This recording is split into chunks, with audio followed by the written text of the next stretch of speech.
नमस्कार, मैं भावना। चलिए देखते हैं झारखंड की 15 फटाफट बड़ी खबरों को। झारखंड में 26,000 शिक्षकों की नियुक्ति पर बड़ी खबर। झारखंड में 26,000 सहायक शिक्षकों की नियुक्ति प्रक्रिया पर झारखंड हाईकोर्ट ने रोक लगा दी है। इस नियुक्ति प्रक्रिया में बीआरपी सीआरपी को 50% आरक्षण नहीं दिए जाने को लेकर याचिका दायर की गई थी। इसी पर आज सुनवाई हुई। सुनवाई में कोर्ट ने जेएसएससी को प्रतिवादी बनाया है, साथ ही नोटिस भी जारी किया है। इस मामले में कोर्ट ने राज्य सरकार, झारखंड एजुकेशन प्रोजेक्ट काउंसिल एवं जेएसएससी को 4 सप्ताह में जवाब देने को कहा है। डुमरी उपचुनाव के दौरान कुर्मी बाहुल्य क्षेत्र में लोगों ने बढ़ चढ़ कर लिया हिस्सा। डुमरी विधानसभा उपचुनाव 5 सितंबर को संपन्न हो चुका है। कहीं कहीं किन्हीं कारणों से विलंब से मतदान शुरू हुआ था। नवाडीह प्रखंड के 24 पंचायत के 129 बूथों एवं चंद्रपुरा प्रखंड के 9 पंचायत के 45 बूथों में मतदान किया गया। कुल मिलाकर 33 पंचायत के 373 बूथों में मतदान किया गया। डुमरी उपचुनाव में शांतिपूर्ण तरीके से वोटिंग हुई। कुर्मी बहुल इलाकों में कई बूथों पर लोगों की भीड़ ज्यादा देखने को मिला। अवैध खनन मामले में सीएम हेमंत सोरेन पर एक और केस। साहिबगंज अवैध खनन मामले में झारखंड के सीएम हेमंत सोरेन सहित सरकार की मुश्किलें बढ़ती नजर आ रही है। सीबीआई ईडी की ओर से की जा रही अवैध खनन की जांच के बाद अब इसी मामले में एक और एफआईआर दर्ज की गई है। हाईकोर्ट के आदेश के बाद ये एफआईआर तीर्थनाथ आकाश व अनुरंजन अशोक की ओर से दर्ज कराई गई है। तीर्थनाथ आकाश पत्रकारिता से जुड़े हैं और जल, जंगल, जमीन एवं आदिवासी मुद्दों को उठाते रहते हैं। वहीं अनुरंजन अशोक पीआईएल करता है, आदिवासी मुद्दों पर मुखर होकर अपनी बात रखते हैं। ऐसे कई मुद्दों को उन्होंने कोर्ट में उठाया है। विपक्ष के आरोपों पर सीएम सोरेन का पलटवार। कहा, अगर नौकरी देना भ्रष्टाचार है तो ये बार बार होगा। मुख्यमंत्री हेमंत सोरेन ने कहा कि बीते 20 सालों में झारखंड को गरीबी से निकालने का कोई प्रयास नहीं हुआ। आज जब हमारी सरकार राज्य से गरीबी को खदेड़ने का काम कर रही है तो कुछ लोगों को अच्छा नहीं लग रहा है। सरकार को स्थिर करने का प्रयास हो रहा है। मुख्यमंत्री ने पूछा कि क्या महिला, वृद्ध व दिव्यांगों को पेंशन देना भ्रष्टाचार है? क्या बालिकाओं को बालिका समृद्धि योजना का लाभ देना अहंकार है? क्या बेरोजगार को नौकरी देना भ्रष्टाचार है? क्या खिलाड़ियों को प्रोत्साहित करना भ्रष्टाचार है? अगर ये भ्रष्टाचार है तो उनकी सरकार बार बार ऐसा करेगी। झारखंड विधानसभा का विशेष सत्र बुलाने की तैयारी में सोरेन सरकार। झारखंड सरकार एक बार फिर विधानसभा का विशेष सत्र बुलाना चाहती है। वो 3 ऐसे विधेयकों को दोबारा पारित कराना चाहती है जिन्हें राज्यपाल ने लौटा दिया था। ये विधेयक anti mob lynching, domicile policy और आरक्षण का प्रतिशत बढ़ाने से संबंधित है। ये तीनों मुद्दे राज्य के सत्ताधारी गठबंधन के चुनावी घोषणा पत्र से जुड़े हैं। वहीं डोमिसाइल पॉलिसी और आरक्षण संबंधित विधेयक पिछले साल विधानसभा का 1 दिवसीय विशेष सत्र आहूत कर पारित कराए गए थे, लेकिन इन्हें राजभवन ने अनुमोदित किए बगैर वापस लौटा दिया। झारखंड में डेंगू और चिकनगुनिया का प्रकोप से 2 महीने में 10 गुना बढ़े मरीज। झारखंड में मच्छर जनित बीमारियों डेंगू और चिकनगुनिया का प्रकोप अचानक बढ़ गया। स्वास्थ्य विभाग के आंकड़ों की माने तो 7 दिनों में डेंगू के मरीजों की संख्या 10 गुना बढ़ गई है।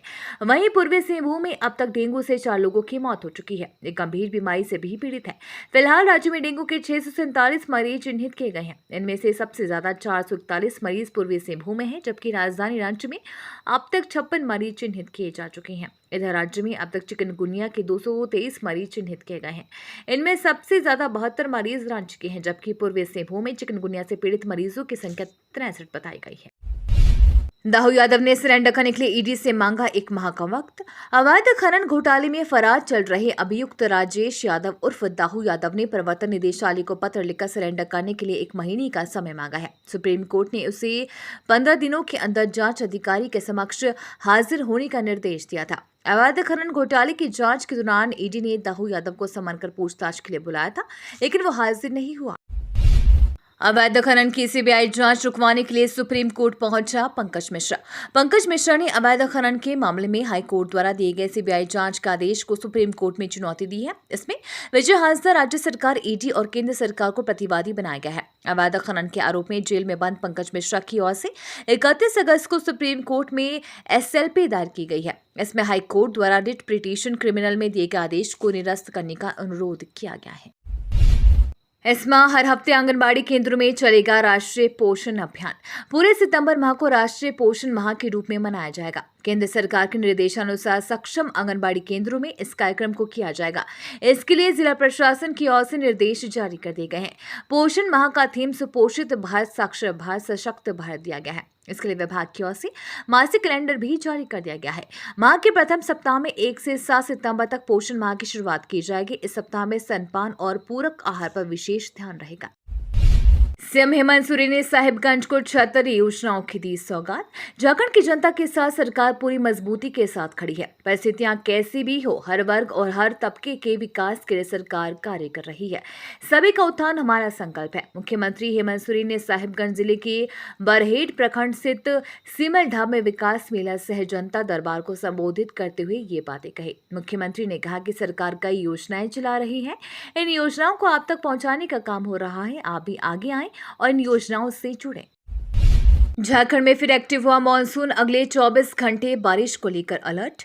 झारखंड में फिर मॉनसून सक्रिय हो गया है और राज्य के विभिन्न हिस्सों में लगातार बारिश हो रही है। इसके प्रभाव से अगले 24 घंटों तक राज्य के सभी हिस्सों में बारिश होने का अनुमान है, लेकिन आज से 3 दिनों तक बारिश में थोड़ी कमी आ सकती है। मौसम विभाग के अनुसार राज्य में पिछले 24 घंटों में अच्छी बारिश हुई। सबसे अधिक बारिश धनबाद के मैथन में 80.0 मिलीमीटर बारिश हुई, जबकि अन्य जिलों में भी सामान्य से अच्छी बारिश हुई। इससे खेतों में सूख रही फसलों को राहत मिलेगी। टाटा स्टील कर्मचारी को अधिकतम 4,61,019 व न्यूनतम 42,561 रुपए का बोनस। टाटा स्टील में सोमवार को इस साल शहर का पहला बोनस समझौता हुआ। कर्मचारी को इस साल अधिकतम 4,61,019 रुपए तथा न्यूनतम 42,561 रुपए बोनस मिलेगा। वहीं कर्मचारी को औसत 1,59,738 रुपए बोनस मिलेगा। बोनस पद में प्रबंधन की ओर से इस बार कुल 314.70 करोड़ रुपए दिए गए हैं, जो 23,445 कर्मचारियों के बैंक खाते में 11 सितंबर को आएगा। अब रिम्स में बहुत जल्द असाध्य एवं दुर्लभ रोगों की हो सकेगी जांच। झारखंड के लिए काफी अच्छी खबर है। बहुत जल्द असाध्य एवं दुर्लभ रोगों की जांच राज्य में शुरू हो जाएगी।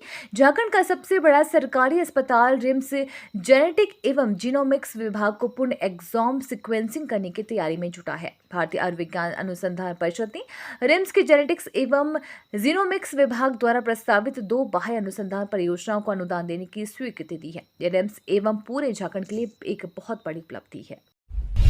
आज या कल कब है जन्माष्टमी, जाने सही दिन।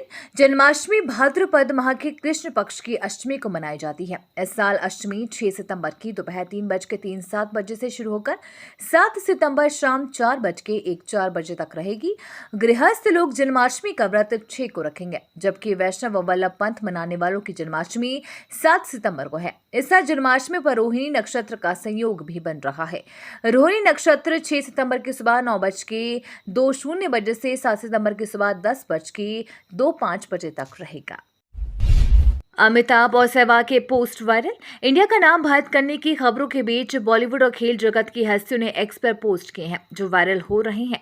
बॉलीवुड के महानायक अमिताभ बच्चन ने एक्स पर भारत माता की जय लिखा है। वहीं पूर्व क्रिकेटर वीरेंद्र सहवाग ने #BH यानी कि भारत वर्सेस पाक लिखा है। उन्होंने एक पोस्ट में लिखा, बारिश के टाइम तो चाय पकौड़े रखते हैं यार, एशिया का बी रख दिया। इसके साथ उन्होंने #BH वर्सेस पाक लिखा है। ये तो थी आज की बड़ी खबरें। अपने गांव या शहर की न्यूज देखने के लिए हमें कमेंट में जरूर बताएं कि आप न्यूज को कहां से देख रहे हैं।